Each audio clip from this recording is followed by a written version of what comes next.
Mnogi se pitaju zašto se izdajnik i saradnik okupatora odmetao u šumu i šta mu je trebalo na svojoj zastavi ispisuje zavet, sloboda ili smrt. Zašto ga je okupator gonio kao zver i davao suvo zlato za glavu saradnika i zašto je okupator streljao na hiljade izdajnika i saradnika okupatora, njegovih pristalica i vojnika. I zašto nije pobegao zajedno s okupatorom?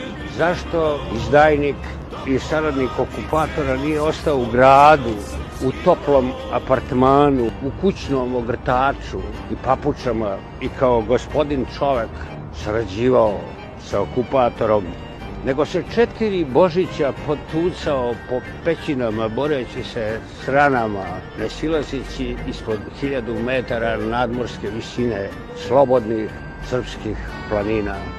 Kome to nije jasno, pa da sakrije izdaju i saradnju?